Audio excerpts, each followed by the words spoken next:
Ladies and gentlemen, welcome to It's Rainmaking Time. This is Kim Greenhouse. I'm back in the saddle. It's been many, many months since I've done any type of recording on the video level. You'll notice, even though I have sprayed the background with steam, that I haven't figured out getting those wrinkles out yet, but we'll get that sorted out very soon. I want you to know that I was all excited today to talk with you about my move to Virginia and what happened. And on August 29th, I left for Virginia, and I was going to Alexandria, and I got there, and I thought, it'll just take a few weeks for me to find a place. The map is not the terrain, ladies and gentlemen. Remember, the map is not the terrain. I have so much to share with you about this. It's very interesting, a lot of learning tidbits about it. But even though I want to share that story with you, what it was like for 3.5 months to find a place to live here, what I ran into, what I learned, I can't help but have to delay this a little bit because I need to talk about my hometown, California.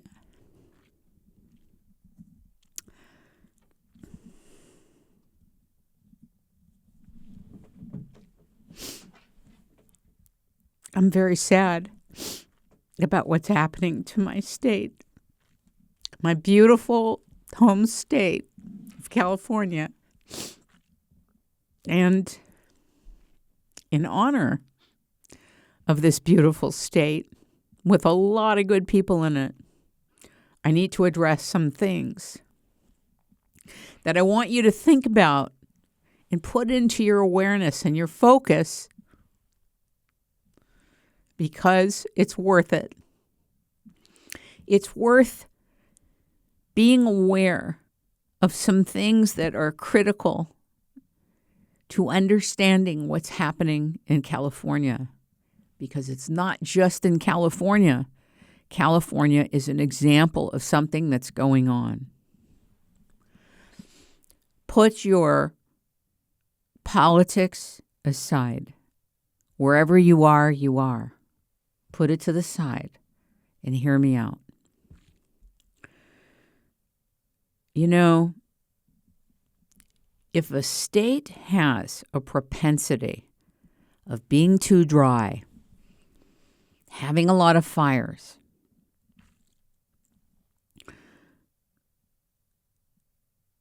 it needs a different application of attention. It needs to be tended to very differently. And to understand how it needs to be tended to, let me share something with you. In 2014, before I left to move to Europe, I did a talk to 90 children at the JFK school. The whole talk was about rainmaking and bringing solutions to the world and identifying the real problems, and by properly identifying the real problems, to bring in the solutions. At the time, there was an announced and declared drought in California. Now, I knew from having lived in several countries in Europe, having interviewed and spent time with master dowsers, geomancers, people who would locate water professionally using a very different mechanism, tool to do it, and a practice to do it. And I knew that there was water in a totally different location than the geologists were saying. So if there was not water in the aquifers, if there wasn't enough rain, I knew that there was water available for farms, for drinking water, for showering. So when this drought was announced in 2014, right before I moved to Europe, I was very upset about it. And I shared with the children that there's water beneath their feet that can be identified using a different way of approaching the problem, that there was different kinds of water, that there's snowmelt, that there's rainfall, that there's the ocean, there are lakes, and that there is primary water. And primary water happens through a different geologic process that does not come from rain. And I, at that time, called farmers to explain that even if there was a drought of rain, doesn't mean that there is a water drought available, drinking water and water for usage.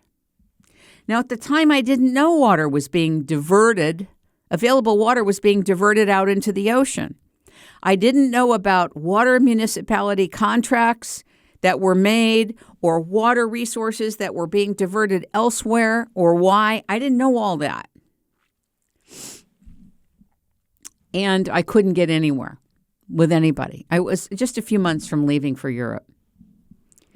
And it was very painful to me that I couldn't do anything, even though I knew in seconds I could have someone on the phone to make available water available. And this has to do with the suppression, the conscious suppression of solutions and discoveries and applications that are very useful and effective for bringing us what we need, particularly during times of challenge, great challenge. So I want you to know that back in 2014, I knew that when there was an announced drought, that there was a drought of available rainfall. Why? I had my own reasons. That's number one. Now, just because something is declared doesn't mean it's true. That's what we're all learning and finding out now. It doesn't matter what a government says or from where. It doesn't make it true. And that's just the way it is. We have to discern. We have to do our due diligence. We have to be receptive. And then we find out what's true. Not because someone tells us what's true, because that's how we go through the process of finding out what we need to know. Something as essential and as important as water, as we are water beings, most of our bodies are made up of water, is no joke. And so it must be a mandate for water to be available all the time in places of drought, like Arizona, California, and any other locations. Number one. Number two, the U.S., and in other countries, but we're here, so we're going to talk about the U.S., has had a systematic, ongoing geoengineering application, operation going on for over 40 years.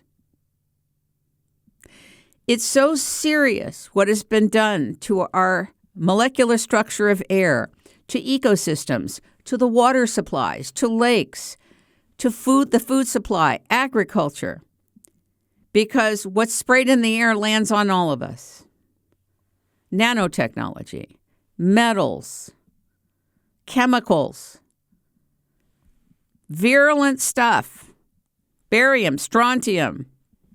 It goes on and on.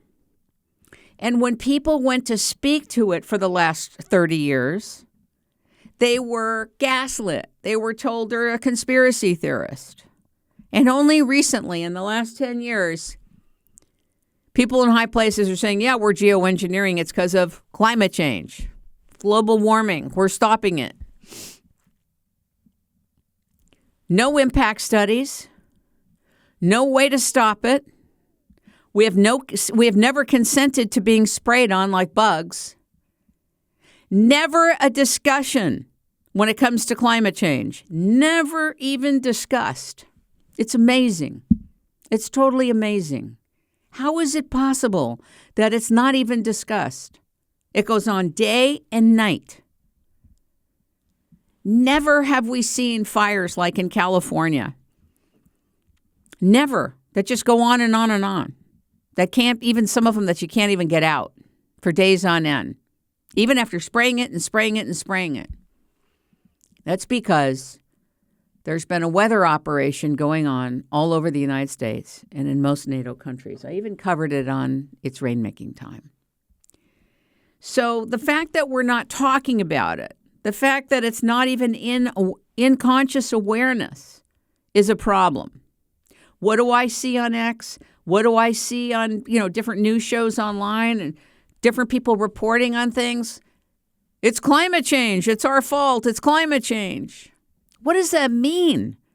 After doing 37 segments on climate and weather with people from all over the world, including solar physicists, experts in CO2, experts in polar bears, it goes on and on.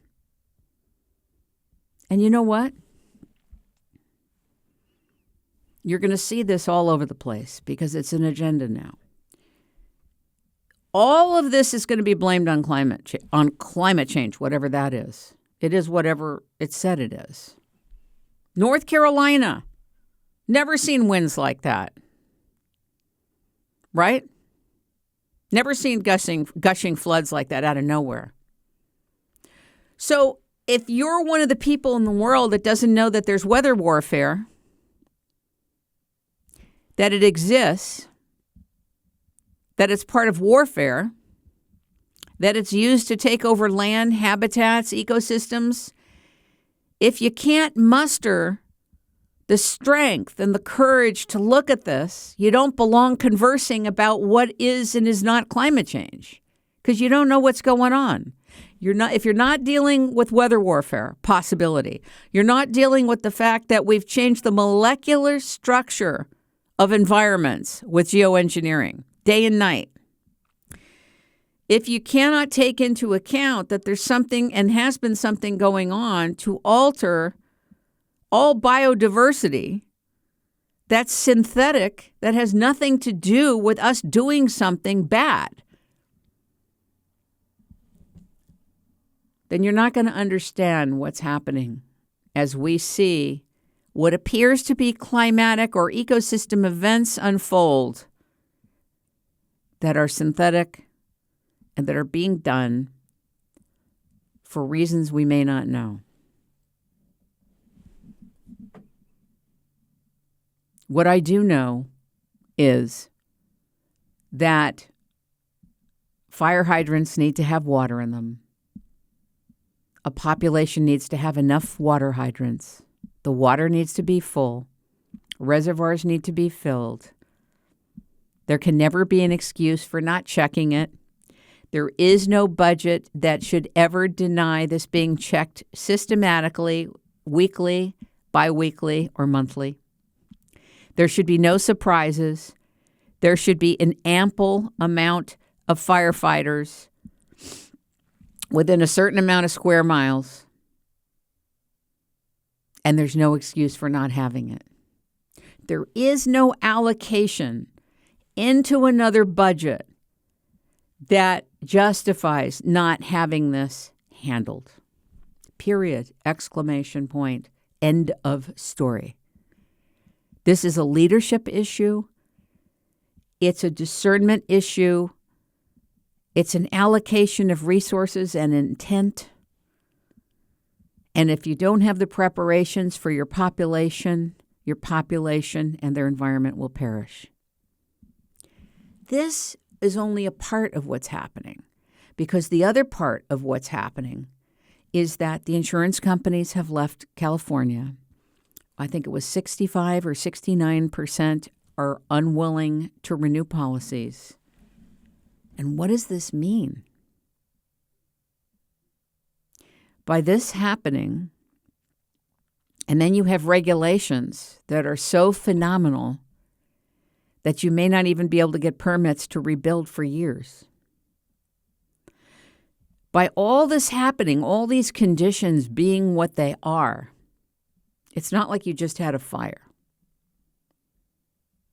And the question of how the fire got from here to there, and the reported reasons it went from here to there, may have nothing to do with each fire.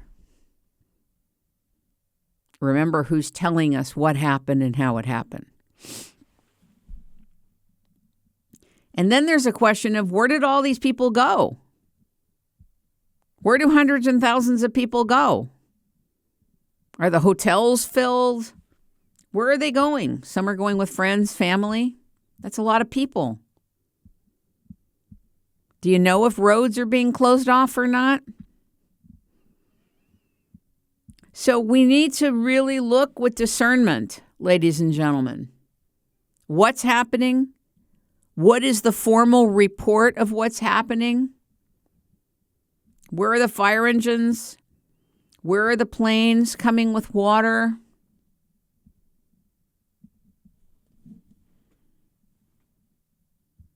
If you think that this beautiful state is going to recover, people are just going to clean and immediately build, I doubt it.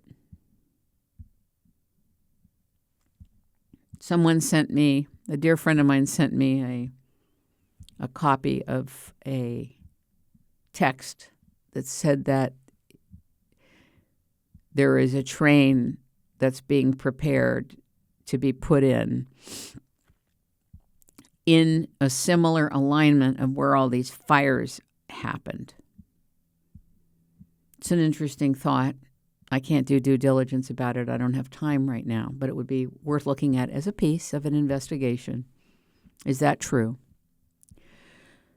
The other thing is, with respect to the geoengineering, there is a dropping of something called smart dust, and unfortunately, it has permeated the molecular structure of our air. It's all over us now. And I really don't want to talk about it, except to tell you that once you've sprayed this material on everything, things don't operate the way they should. Environments don't operate the way they normally would. Ecosystems are not what we thought they were. Their molecular structure has changed. And all this thing about smart this, smart city. I understand there's a smart city being prepared for Los Angeles in 2028.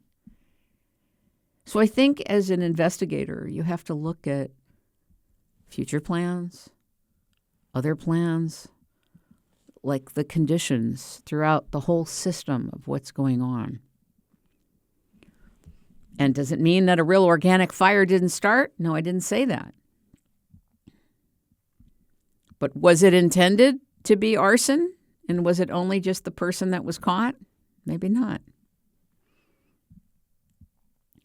With everything going on, a new administration coming in, a resentful administration leaving, a lot of unhappy people, right? You know, half the country is very unhappy. Other parts of the country are happy. And other parts feel very mixed. Like, what are we really going into? What's really happening? Are we going to go to war? What are these drones? What's happening? What's really happening? We don't know. We don't know for sure. And there's uneasiness, and there's concern, and there's anxiety. What's happening with the markets? Is BlackRock really taking over Western North Carolina because they have patents and they want the mineral rights to lithium? Is this impacting what's being done?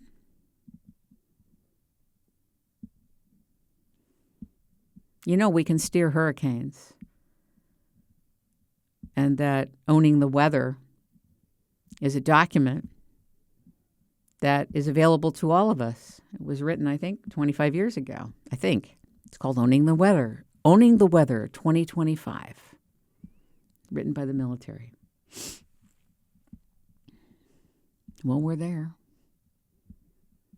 So how do you know if it's a organic or a synthetic weathering? You don't. You don't. And the people in power in the world are going to turn around and try to enforce that this is climate change and CO2 is responsible for all this. Well, I did 37 segments, including one solely dedicated to CO2. And last year, actually the year before, 2023, November, I interviewed Valentina Zarkova, who is a solar physicist. And you should really see that. It's called The Elephant in the Climate Change Space. And it's so shocking to find out that there's a grand solar maximum and there's a grand solar minimum solar cycle, and we're coming into a grand solar minimum solar cycle. And what does it bring? It brings dire cold all over the world. It brings ice, and it invokes volcanic and earthquake activity. So if you're worried about warming, learn about the grand solar minimum so you can start getting prepared for the world that we're entering on a climate level. Do what you can to not use plastic. Do what you can, anything you can to not pollute. But the breath of life, CO2, is not a pollutant. And anybody that tells you it is has basically fooled you and deceived you. You are made of CO2. You are part of CO2. We need CO2 for breath. And environments, we're flourishing many, many times over what the CO2 levels are now. Should we really be blocking the sun with geoengineering? With nanotechnology and metals and organisms and chemicals that we don't know nothing about, that are virulent to all forms of life? So, California is experiencing an infrastructure challenge, a leadership challenge, a corruption challenge, an environmental challenge that has to do with the sum total of everything that's been happening and not happening. And the focus of fire and water has not been a priority for the state, even though the population needs it to be the number one priority. And until it is above all other things, everything else, there is no leadership in California. And it doesn't matter if it's a Republican or a Democrat. There's no leadership taking care of the populations, because the populations are dependent on water and fire, not water being there, but fire not happening.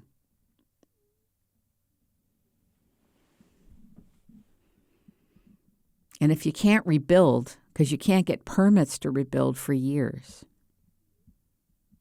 then what? So you're going to have a total potential destructive breakdown in society there. When you add the other things happening to the state, it can't survive this. It's not a matter of, can you find a place to stay? People can't live being worried that the basic infrastructure of their areas are not being tended to. You can't invest in living in a place for which the leadership is not all over the main stuff of life, which is water, and making sure, since the state is prone to fire, that can be handled. And for those of you that will not stand up and shut down whatever you can do, the geoengineering activities in the state, you will know why you're more and more vulnerable by the hour of what's going on.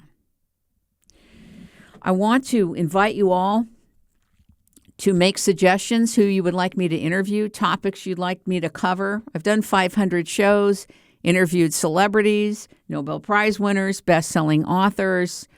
If you want to talk about astronauts, if you're interested in agriculture, I've done agricultural segments, 37 climate segments. If you really want to get briefed on anything to do with climate and the environment. Done a ton of segments on that. Entertainment. If there's entertainment shows that you like, Nia Vardalos of My Big Fat Greek Wedding, Tommy James and the Shondells, Felix Cavallari from the Young Rascals, Joseph Curielli, who's a great composer. Just so many incredible people I've had the good pleasure to interview. And so if for those of you who would like to be involved, we're looking for some volunteers to help with research, to help with advertising, membership. We're going to set up a membership site. If there's some people that are really, really good in WordPress, we could use your help. And even though we're coming into a challenging time, a very challenging time for which the economy and ecosystems are being challenged, the food supply is being challenged. There's a lot of things that have happened over the last 10 years having to do with the threatening of our food supply, agricultural land being taken over, water being confiscated like in Arizona. All this water that Arizona needed for its own sustenance was provided to a foreign company that was growing alfalfa in the area. And so all that water was diverted over there. So this is what I'm talking about. See, when we look at a condition of something, unless we know what's going on, so we really want to call in more transparent practices.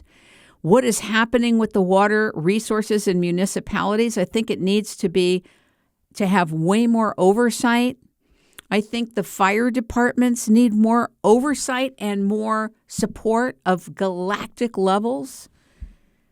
And when that starts to be a priority, when this starts to be a priority, things will fall into place. But this is a very important part of the human life force and biology and well-being. And if you don't take care of it, you're not going to have a community. You're not going to have a state. You're not going to have a city.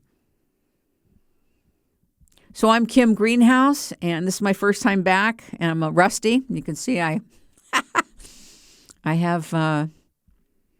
have some wrinkles in this backdrop, but I am looking forward to, on the lighter side, sharing the story Welcome to Virginia, coming out very soon. For those of you that are interested in a storytelling ability, go see my Mother's Day storytelling extravaganza about Joanne Greenhouse, and you'll get a sense of what's coming.